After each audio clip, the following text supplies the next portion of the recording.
가게사는 증시 각도기. 안녕하세요. 증시각도TV 시청자 여러분, 투자자 여러분, 토기마을 여러분, 그리고 10만 금융전사 여러분 모두 반갑습니다. 3월 25일 수요일 한국마을로 찾아뵙게 된 각도기 곽상준입니다. 네, 불투명한 그 전쟁 상황에도 불구하고 전일 반등이 약해서였었는지 한국 시장은 매우 큰 폭으로 상승을 했고, 그리고 일부 테마성 흐름들이 지수 자체까지도 이끌어내는 그런 강한 모습을 보여주었습니다. 무엇보다도 미국의 장이 끝나고 나서 돌았던 뉴스가 드디어 스페이스X가 IPO를 신청한다라는 뉴스가 나왔습니다. 그래서 한국 기업들 중에서 스페이스X의 지분 투자가 좀 단행된 곳이 있었죠. 그것들을 중심으로 매우 큰 폭의 주가 상승이 나타났고, 그것들이 주가 상승에 상당폭 역할을 하는 흐름들을 보여주었습니다. 상장 이슈가 뜨게 되자 오늘은 거래소보다도 코스닥이 훨씬 더 강한 모습을 보여주었는데요. 오늘 주가 지수의 흐름을 보면 거래소와 코스닥의 궤적이 매우 다르다는 거 볼 수가 있겠습니다. 두 개를 같이 엇갈려서 보면 한 지수는 시간이 지날수록 줄줄줄 흘러내렸고, 한 지수는 시간이 지날수록 계속 올라쳤어요. 그러니까 오늘 거래소는 시간이 지날수록 줄줄 흘러내렸는데 코스닥은 계속해서 시간이 지날수록 오르는 흐름이었다라고 볼 수 있겠고, 오늘은 테마성 흐름들이 지수의 전체적인 흐름보다 강한 모습을 보여줬다라고 말씀드릴 수 있겠습니다. 그리고 또 하나는 어제 반등폭이 충분하지 못했기 때문에 오늘 반등이 조금 더 이루어졌다라고 정리해보면 크게 나쁘진 않을 것 같습니다. 전체적인 시장 상황들을 한번 둘러보도록 하겠습니다. 지수 흐름 보시면 오늘 코스피 지수는 보시다시피 아침에 좀 강한 모습으로 출발했다가 추가적인 상승을 했습니다. 그런데 이제 오전이 조금 후반으로 가게 되자 시간이 지날수록 점점점 흘러내리는 모습을 보였고요. 그럼에도 불구하고 오늘 하루 뒷단에 더 추가적인 하락은 없어서 잘 버텼고, 오른 종목이 굉장히 많았습니다. 700 종목이 넘게 오르면서 전일 대비 88포인트 1.59% 올라가면서 5642를 기록하면서 이 정도면 만족스러운 하루였지 않나 싶습니다. 그러나 시가총액 상위 종목군들은 힘이 좀 약해서 오늘은 다른 쪽에서 더 많이 올랐다라고 말씀드릴 수 있겠네요. 그 다음 코스닥 볼게요. 차트 보시면 반대예요. 아침에는 그냥 비리비리 시작했다가 시간이 지날수록 계속해서 올라갔고요. 지금 최근에 이슈가 되고 있는 3,000단 제약이 추가적으로 엄청나게 올라가면서 고공행진을 하고 있습니다. 3,000단 제약에 대해서는 제가 별로 분석을 안 해봤기 때문에 좀 말씀드릴 건 없겠고, 역시나 새로운 시작 관련된 어떤 기대감들이 계속 작동을 하고 있어서 가는 거라서 현재 실적하고는 현재 주가는 괴리가 상당히 크게 나타나고 있는 상황이다라고 볼 수 있겠습니다. 기대감이 시장을 만드는 것도 주식시장의 한 가지 특성이고, 그 기대감 누가 만든다? 상상할 수 있는 인간이 만든다 하는 것도 기억을 하시면 좋을 것 같아요. 전체적으로 그러면 업종 등락을 맵으로 한번 확인해 보도록 할까요? 오늘 오른 종목이 훨씬 많습니다. 그래서 시장은 전반적으로 좋았어요. 근데 삼성하이닉스는 전일 오늘 새벽에 끝난 미국 시장에서 마이크론 테크놀로지가 추가로 또 상승하지 못하는 흐름들을 보여주면서 그런 것들이 좀 반영이 됐습니다. 그리고 삼성전기 같은 경우는 이제 막 MLCC 확대 초입 부분이다, 이런 뉴스가 전달되면서 4% 오르는 흐름들 보여주었고요. 그리고 전동 전력 관련 주식들인 현대일렉, 효성중공업 등이 엄청나게 큰 폭의 두 자릿수 가까운 강세를 보여주었고, 하나시스템, LS일렉 등등도 큰 폭의 강세를 보여주었습니다. 살짝 빠졌던 지주사들의 강세가 매우 눈에 띄는 흐름들도 오늘 확인할 수가 있었습니다. 네, 자동차는 그냥 쏘쏘한 흐름들 보여주었고요. 그동안에 며칠 좀 빠졌던 보험주들도 올랐고, 바이오 관련 핵심 주식도 올랐고, 오늘 가장 눈에 띄는 것은 업종별로는 증권주와 건설 업종이 가장 큰 폭으로 상승하는 모습을 확인할 수 있겠습니다. 자, 오늘 환율부터 한번 체크하고 가도록 할게요. 자, 환율 보시면 달러는 99.3, 아침에 말씀드렸던 수준이고요. 그 다음에 유로화는 1.159, 그 다음에 일본 앵화는 158.9, 원화는 1597, 약세 흐름들 계속 나타나고 있고요. 중국 위안은 6.894로 진행이 되어지고 있습니다. 자, 적어볼게요. 금리 상황들 볼게요. 금리 상황들 좀 애매한데요. 금리 상황들 보면 이 금리 상황과 최근 금리 흐름에는 위험자산한테는 호락호락한 상황은 아니다라고 볼 수 있겠어요. 지금 2년물이 또다시 2.9bp 큰 폭은 아닙니다, 오늘은. 근데 문제는 뭐냐면 떨어지지 않는다는 게 문제죠. 왜 이렇게 말씀드리냐면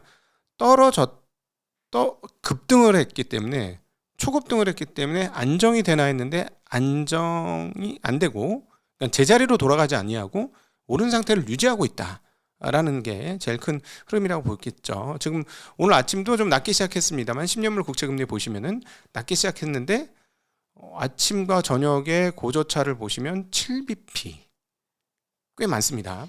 7bp면은 꽤 많은 거예요. 이거를 한번 그 5년물을 한번 가지고 왔어요. 한번 오늘 5년물 차트를 한번 보도록 할게요. 자, 보시면 이런 흐름이죠. 갭상 한 다음에 다시 제자리 잡나 했는데 횡보하다가 다시 갭상 안 빠져. 이거죠. 이 흐름이죠. 자, 이 1일물로 한번 보도록 하겠습니다. 지금 상황이 어딘지. 지금 보시면 금리가 정말로 많이 올랐어. 이게 작년 1년 이게 1년이 조금 안 되는 차트거든요. 저 왼쪽이 이제 작년도 후반부 3분기 8, 9, 10월 달쯤인데 이게 오르기 시작해 가지고 어디까지 올랐느냐? 2.5, 2.6 그 사이에서 지금 3.7 올랐습니다. 자, 이 말인즉슨 지금 채권은 완전히 지금 피바다 된 거고 사실 작년 대비 올해 피바다 된 상황이고 이거 어떻게 표현하면 좋을까? 이거 지수가 우리가 지금 5천인데 5,600이잖아요. 한 4천 깨진 걸로 보시면 될까? 느낌상? 그렇게 보면 될까? 느낌이 올까? 하여튼 뭐 그런 식으로 지금 채권 가격이 빠진 상태고요. 또 하나 이게 지금 보시면 다시 한번 보시면 최근 와서 갭상하고 나서 더 올랐잖아요. 전쟁 이슈 때문인가요? 전쟁 이슈면은 3월 초 물론 3월 초에 저 때 왼쪽 끝에서 제일 오른쪽 끝에서 살짝 보면은 피레침 같은 거 하나 만들어져 있잖아요. 피레침. 저게 이제 그 전쟁 때라고 보시면 되겠어요. 전쟁 때 픽 올랐다. 근데 제자리 찾았잖아. 근데 다시 빵 하고 올랐잖아. 이건 섞였습니다. 이번에 갭상에서 올라 있는 거는 섞여 있는 건데 뭐가 섞여 있냐면 인플레이션에 대한 우려 있고요. 분명히. 그다음에 신현송 한국은행 지명자 차기 지명자 이슈가 있는 것 같습니다. 그분의 매파성이 그대로 반영되고 시장이 먼저 쫄고 있다라고 보면 될 것 같아요.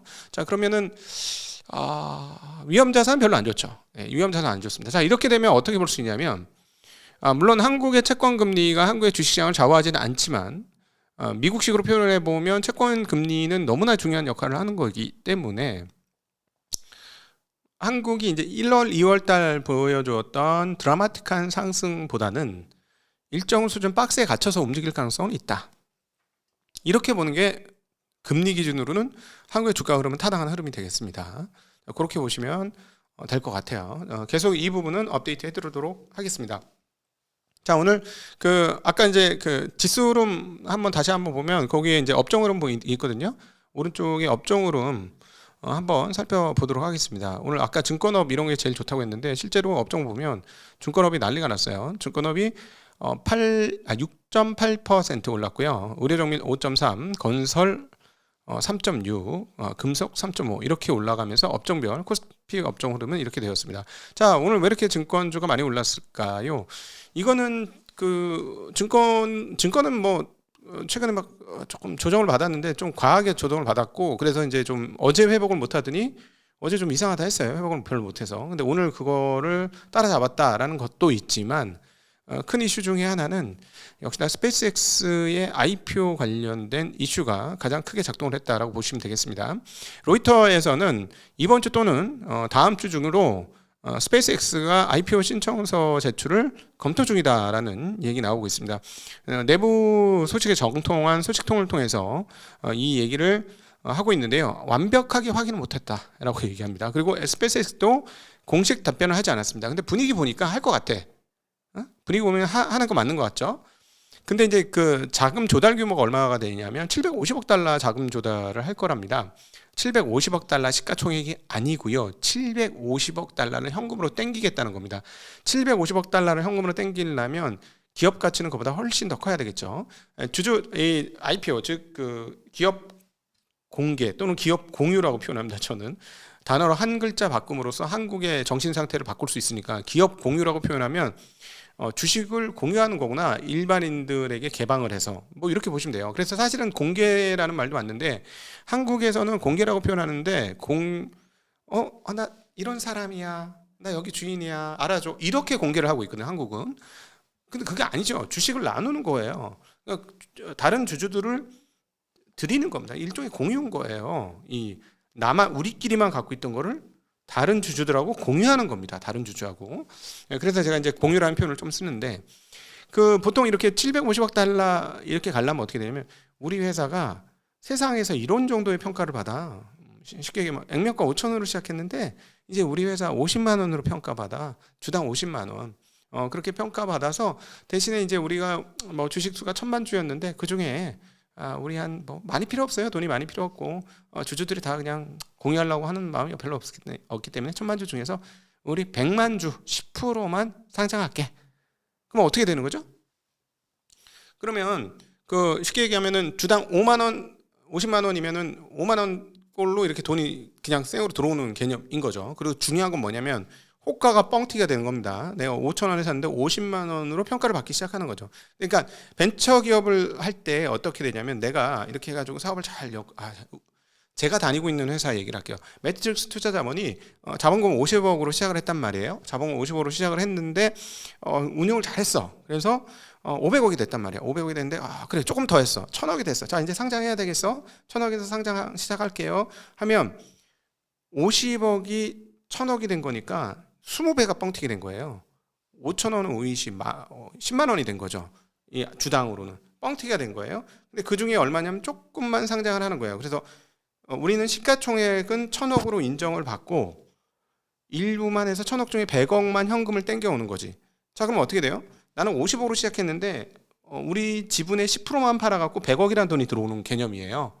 그러면 그 100억 가지고 나 이제 이 100억 가지고 꼭 사고 싶었던 컴퓨터 시스템, 전산 시스템을 다 살 거예요. 뭐 이렇게 할 수 있는 거잖아요. IPO를 하는 이유는 뭐냐면 몇 가지 이슈가 있는데 기존 주주들 입장에서는 주식을 현금화시키고 높게 평가받아서 현금화시킬 수 있는 기회가 열리는 것이죠. 그리고 창업주 입장에서는 결실을 따는 거긴 해요.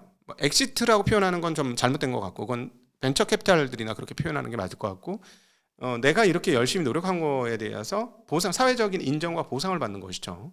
예, 그렇게 되는 구조인 거고 회사 입장에서는 유효자금이 들어와서 그 돈을 가지고 무엇인가 할 수 있습니다. 투자를 하던가 뭐 M&A를 하던가 이렇게 할 수 있는 게 M&A죠. IPO죠. 죄송해요. IPO예요.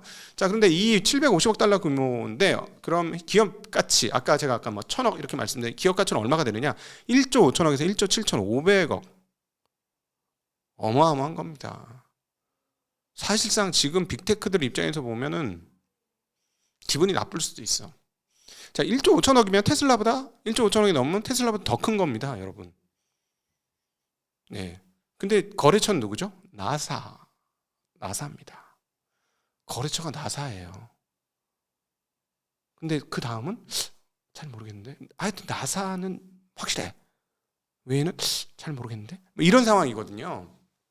그러면 넷플릭스처럼 전 세계 막 2억 명, 3억 명을 그 고객으로 두고 있는 기업 입장에서 보면은 어이구 저 기업은 우리 회사보다 두세 배나 비싼데 고객이 한 군데네. 이렇게 생각할 수도 있죠, 여러분. 그러니까 빅테크 입장에서는 신기하게 생각할 수도 있어요. 그러니까 이게 참 대단한 게 개인들의 상상을 자극하고 꿈과 희망과 어떤 미래 비전을 건드리면 이렇게 가치가 폭발할 수 있다. 자, 그래서 그러면 제가 다니는 매트릭스 투자자문을 매트릭스 비저너리 투자자문 이렇게 이름을 좀 바꿀까? 매트릭스 스페이스 투자자문 이렇게 좀 바꿀까? 그러면 한 1000배 받을 수 있을까? 자, 농담이고요.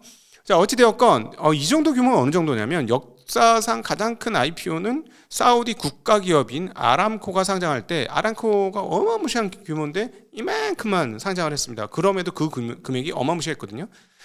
그거보다 더 크다는 거예요, 지금. 근데 이제 이번에 xAI하고 합병을 했죠. 그래서 xAI에 대한 자본론이 어마무시하게 필요했고 일론 머스크의 말을 빌리자면 정말 끝도 없는 반도체 칩이 필요한 상황이기 때문에 돈이 절실했습니다. 그래서 이렇게 되면 xAI가 상당한 탄력을 받을 것이다 라고 보여지고요.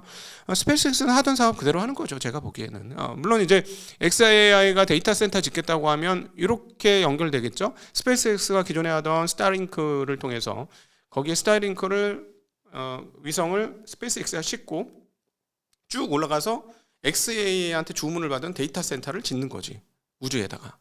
그럼 되죠. 자, 근데 우주에서 스페이스X의 그 스타링크를 통해서 데이터 센터를 지으면 잘 될까?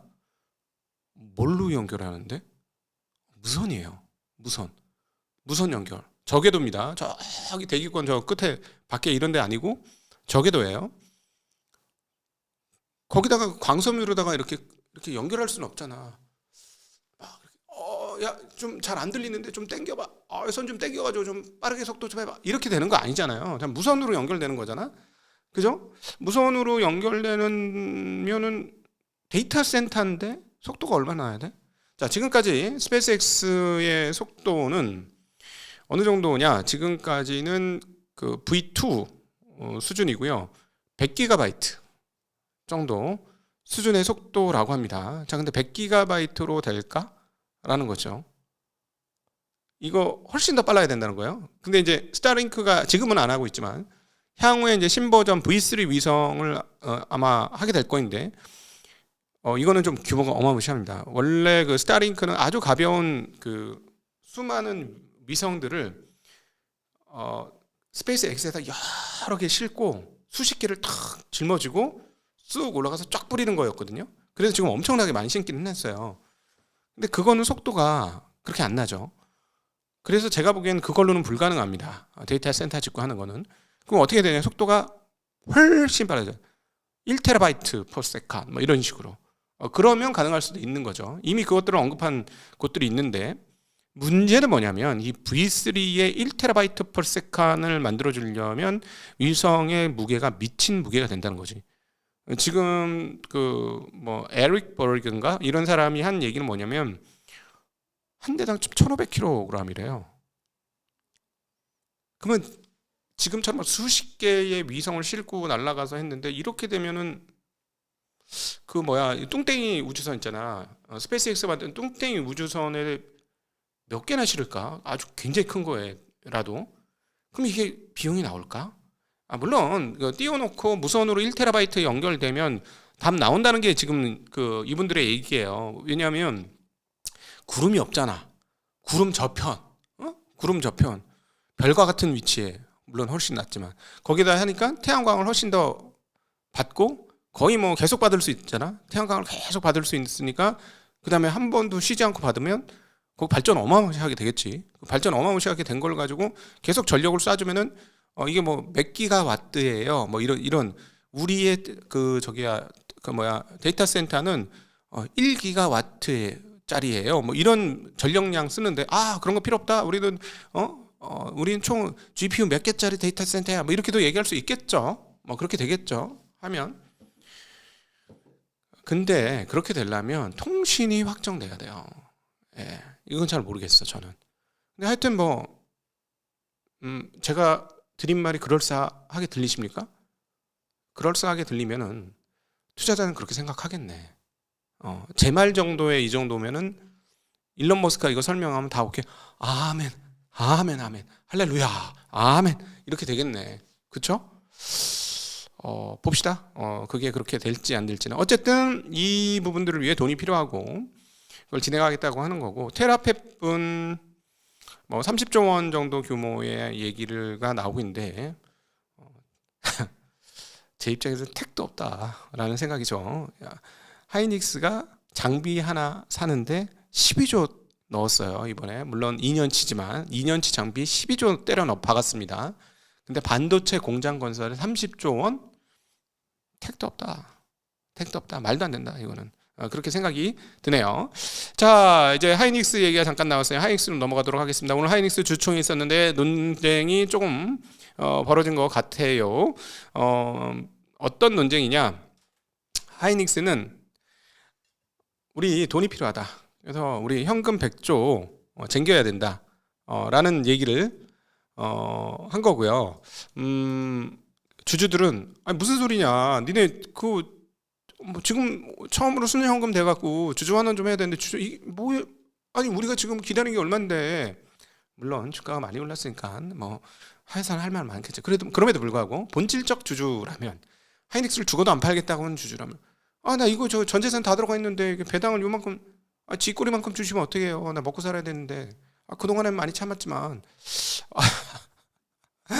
그래서 여기에 대한 논란이 좀 있었습니다. 그 회사 입장에서는 그 현재 25년도에 드디어 순차입금에서 순현금으로 처음으로 전환됐고 이걸로 만족할 수 없다. 100조까지 현금 쌓아야 된다. 왜냐하면 AI 투자 전쟁이 어마무시하게 벌어질 거기 때문에 100조를 쌓는 것을 목표로 한다. 그래서 이번에 ADR 발행도 신규 상장을 하게 돼서 돈을 땡기게 됐다.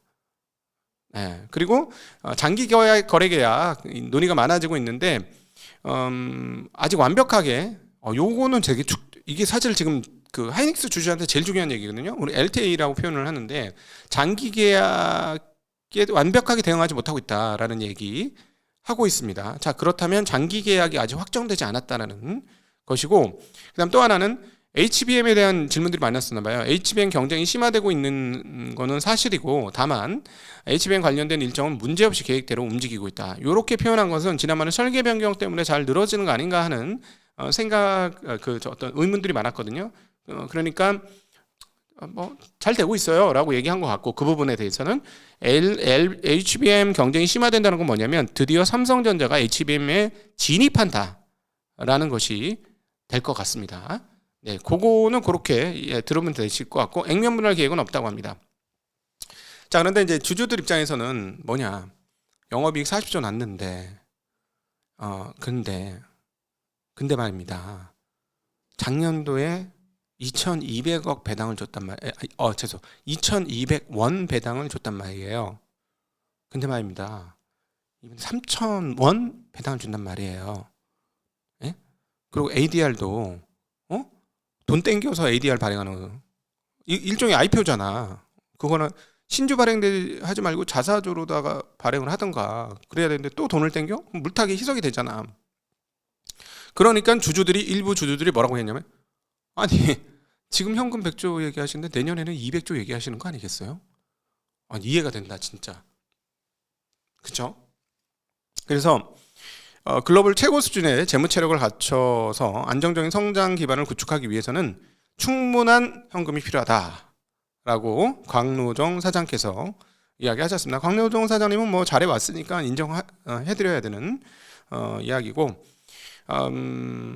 이미 14조 원 규모의 주주환원을 진행했다라고 얘기했죠. 지난번에 자사주 소각하고 했으니까. 근데 문제는 뭐냐면 ADR로 그만큼 또 돈 땡겼잖아. 주주들 입장에서는 좀 사실 열받을 것 같아요. 그래서 결론, SK의 주주에 대한 태도는 별로다라고 정리해 볼 수 있겠습니다. 좀 후지다. SK 좀 후지네. 네, 이렇게 표현할 수 있을 것 같아요. 자, 후진 사람들 또 한번 시리즈물로 또 가지고 오겠습니다. 여기 또 SK가 들어옵니다. SK증권, KG스틸, 하나솔루션 등등이 상법 개정에 따른 그 정관 변경이 이루어지지 않았다라는 거죠. 상법 개정 중에서 이제 1차는 이사의 주주 충실 의무, 이거 약간 형이상학적인 거긴 하지만 그거 있고, 그다음에 집중 투표제 의무와 그다음 감사위원 분리 선출 이런 것들이 있습니다. 그래서 그렇게 정관을 다 교체를 해줘야 되는데요. 집중 투표제를 배제한다는 정관이 기존에 있었던 거예요. 그래서 이걸 바꿔줘야 돼요. 법이 바뀌었으니까. 근데 여기에 이게 안 된 회사들이 저 리스트입니다. 하나선보, 하나투자증권, 하나솔루션, 그다음 HS 효성첨단소재, KG스틸, SK증권입니다. 단 SK증권은 SK게 아닙니다.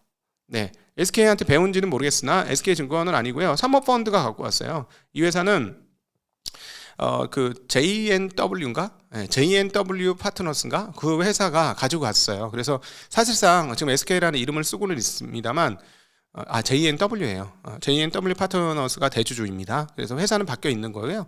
근데 어찌되었건 이 회사가 근데 보면 주주 찬성률은 되게 높았거든요. 정관 변경 주주 찬성률은 엄청 높았는데 참여 인원이 적었어. 참여 인원이 적어가지고 부결됐어. 근데 요즘에 전자투표 해야 되는데 전자투표 문자 오시나요? 보셨어요? 그러니까 거래소 뭐 하는 거야? 거래소 전자주총 활성화할 수 있도록 또박 여러 번 주주들한테 발송을 해야지, 문자나 링크들을. 제가 보니까 한 번 온 것 같긴 한데 나 모르고 나는 문자 많이 오는데 맨날 웬만한 문자 다 패스가 되는 경향이 많긴 해. 저는 그렇긴 한데 그래도 그거 한 두세 번 계속 보내면은 주총이 하구나 하고 내가 누를 거 아니야.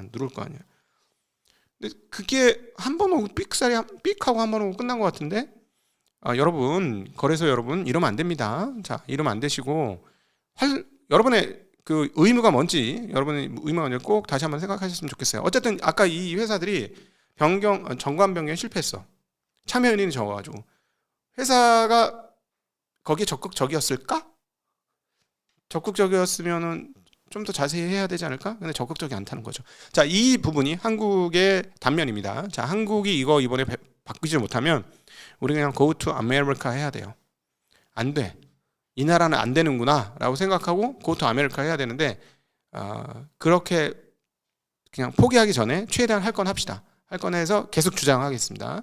바꿔야 된다. 거래소도 바뀌어야 된다. 뭐 이런 얘기 계속 하도록 하겠습니다. 뉴스 하이킥도 나가는데 거기서도 계속 하겠습니다. 자, 다음으로는 잠깐 짧은 소식하고 가겠습니다. 오픈 AI가 그때 그 동영상 서비스 소라 해가지고 아주 난리가 났었잖아요. 이거 서비스 종료한다는 뉴스가 있습니다. 지금 오픈 AI에 대한 나쁜 뉴스들은 계속 돌고 있어요. 지금 오픈 AI가 그 나온 뉴스 중에 하나 놀라운 거는 뭐냐면 얘네가 지금 대출 쓰는데 사무 대출 쓰는데 17%라는 소리 있어. 엥? 17%? 실화냐? 어마무시합니다. 깜짝 놀랐어요. 이자율 17%. 이거는 AI 전체 업황에는 조금 안 좋은 겁니다. 왜냐면 점유율이 빠지든 어쨌든 현재 최고 트래픽은 오픈 AI가 맞으니까. 그러니까 조금 이거는 좀 문제가 될 수 있다라고 생각하셔야 될 것 같습니다. 자, 그리고 이제 지정학적 이슈로 인해서 지금 어려움들이 상당히 많습니다. 기업들의 어려움들이 좀 많고 덕분에 어디까지 가고 있느냐? 지금 그 어떤 소비 심리도 많이 얼어붙고 있는 그런 상황들이 있는데요. 지금 여러 군데에서 그 중동발 물류 쇼크들이 나타나고 있는 상황이라고 합니다. 정부에서 애로 사항들을 좀 접수했는데요. 한 470건 정도의 애로 사항들이 접수가 됐다라고 합니다. 근데 일단 해송 운항이 중단됐다라는 게 제일 많아요. 오다가 다시 가버렸다. 그다음에 운임이 미친 듯이 상승하고 있다. 한 2배 올랐다. 게다가 이란은 200만 달러씩 내라 이런 상황이니까. 게다가 항공사들이 항공료가 미친 듯이 올라가지고 예약 취소, 선적 거부 이런 것들이 지금 막 터지고 있고. 그다음에 하역지에서도 물품이 제대로 나오지 않고 있다. 이런 것들도 있어요. 그러니까 이 봉쇄 여파로 글로벌 해상 물류에 심각한 차질이 있다. 그래서 오늘 그 물류 관련된 기업들도 주가가 꽤 많이 올랐습니다. 운임이 2배 이상 올랐다는 소식이에요. 거기에다 전쟁 할증료까지 붙이고 있어가지고 거기도 답답하니까 그렇긴 하겠지만 어쨌든 보험료가 좀 올랐겠죠. 보험 안 들어주겠다고 했으니까. 그래서 그렇긴 하지만 이때 한번 뽑겠다는 생각도 있겠죠. 그래서 덕분에 관련된 그 물류 관련된 주식들은 주가가 꽤 오르는 주식들도 있었습니다. 그 운송 중단 지연이 27점 아까 보셨다시피 비중이 가장 많고요. 실제로 그렇게 되는 상황인 것 같고 가격은 얼마나 정도 많이 올랐느냐? 실제로 운임이 2배나 올랐다고 합니다. 2배 넘게 올랐다고 합니다. 앞서 말씀드렸던 대로 보험료도 올라갔고 그리고 문제는 뭐냐면 소급 적용까지 하고 있어요. 이미 이미 지나간 거에까지 소급 적용을 하고 있는 그런 상황들이 있어서 마진이 큰 폭으로 떨어지고 있다라는 얘기도 나오고 있습니다. 게다가 이게 이제 어디 쪽에 제일 직격탄을 매기고 있냐면 석유화학. 안 그래도 지금 그 나프타 없어 죽겠는데 그 운임까지도 올라가고 하니까 그 끝없이 지금 원가가 올라가고 있다. 지금 나프타 가격이 지금 2배 이상 오른 거 이런 분위기가 나오고 있기 때문에 지금 몇 달 못 간다. 지금 이런 상황이고요. 좀 그런 문제들이 조금 이 애로를 들었다는 건 뭔가 지원을 하겠다라는 거니까 이 추경 예산에서 일부 쓰긴 써야 될 것 같습니다. 아무래도 그냥 이 상태로는 그냥 갈 수는 없다라고 보여주고 지금 나프타가 아주 매우 심각한 사태이기 때문에 일단 그 러시아 쪽에서 물건을 받아들일 거로 보여집니다. 지금 러시아 그 원유 제재가 풀리고 있어요. 원유 제재뿐만 아니라 납타 관련도 제재가 지금 풀리고 있습니다. 정부에서 이걸 확인했다라고 하고요. 이거 정말 웃긴데 여러분 이번 이란 전쟁으로 누가 살았어요? 러시아가 살았어요. 그쵸? 근데 오늘 아주 신기한 뉴스를 접했거든요. 음모론 나오는데 여기서 짧은 음모론 갑니다. 자, 안전벨트 매 음모론이야. 러시아가 금을 팔았어. 근데 최근 러시아 우크라이나 전황에서 러시아가 완전 밀려. 그리고 금을 팔았어. 무슨 얘기야? 돈이 없어. 돈 떨어졌어. 돈 떨어졌다는 얘기죠. 돈 떨어졌으니까 장비 없으니까 전쟁에서 밀려. 그래서 절대 팔지 말아야 될 거라고 생각했던 금을 팔았어. 얼마더라? 수십만 온스인가? 한 150톤인가? 하여튼 엄청 팔았어요. 엄청 팔았어. 근데 러시아는 한참 전부터 달러 같은 거 안 쟁기고 금만 쟁기던 애들이에요. 3억이라고 급했었는데 금을 던진 거죠. 자, 그러면 최근에 금값 하락의 주요한 원인은 어디가 됐다? 러시아가 됐다. 그런데 지금 상황은 어떠냐? 전쟁에서 밀리고 있었다. 자, 근데 이번 전쟁을 통해서 싹 풀렸다. 근데 트럼프하고 러시아 친해 안 친해? 여기서 음모론 나옵니다. 근데 뭐지? 뭐가 걸려서? 트럼프는? 그거는 각자 알아서 추가적인 음모론을 만들어 보시길 빌겠습니다. 아니, 비는 건 아니고요. 알아서 하시라는 거예요. 네. 자, 우리는 정도 방송을 고집하도록 하겠습니다. 음모론은 우리 슈카의 우리 알상무님이 있지. 거기가 전공이시잖아요. 저는 아니에요. 저는 부전공도 안 돼. 그냥 넘어갑니다. 이러고. 근데 약간 진짜 이상해. 뭔가 좀 이상해. 어쨌든 이런 사태로 인해서 소비 심리가 지금 최악으로 떨어지고 있는 상황이다라는 상황, 그 뉴스가 나오고 있는데요. 이렇게 되는 거죠. 이제 유가 뛰면 물가 뛰는 거 아니야? 이거 다들 우리나라 사람들 너무 똑똑하니까 바로 그 컨셉 이해했지. 그러니까 야, 큰일 났어. 야, 물가 오른다. 돈 쓰지 마. 이렇게 된 거지. 소비 심리가 그냥 뚝 하고 떨어졌습니다. 112가 넘던 2월 소비자 심리 지수가 3월 달에 들어서 107로 5포인트나 뚝 떨어졌어요. 이 정도의 낙폭은 계엄 이후 최고 수준입니다. 엄청나게 떨어진 겁니다. 이게 보통 이렇게까지 많이 안 움직인다는 거죠. 그러니까 이란 사태 터지고 유가 올라가고 한율 올라가고 그러니까 야, 이거 큰일 났어. 뭔가 좀 준비해야 돼. 근데 내가 보니까는 심리적으로 지금 전쟁은 우리나라에서 났어. 심리적으로는. 지금 사재기 났죠. 사재기. 이러다가 이제 라면까지 사재기 하는 거 아니야, 지금? 그럼 진짜 완전 우리나라 전쟁인데. 지금 분위기가 그렇습니다. 역대 가장 큰 소비자 심리 지수 하락폭은 역대 가장 큰 13포인트입니다. 13포인트. 이게 이제 가장 컸었고요. 근데 죄송합니다. 잘못 말씀드렸어요. 이번에 보니까 112에서 107로 떨어질 때 뭐가 가장 많이 떨어졌냐면 그 내용을 보니까 향후 경기 전망이 최악으로 떨어졌어요. 자, 이거는 주식시장에도 좋지 않은 뉴스가 되겠죠. 향후 경기를 굉장히 나쁘게 본다는 거고, 현재 경기에 대해서도 좀 나쁘게 판단을 했습니다. 네, 현재 생활 형편에 대해서는 그냥 비슷하거든요. 그리고 가계 수입 전망도 살짝 빠졌어요.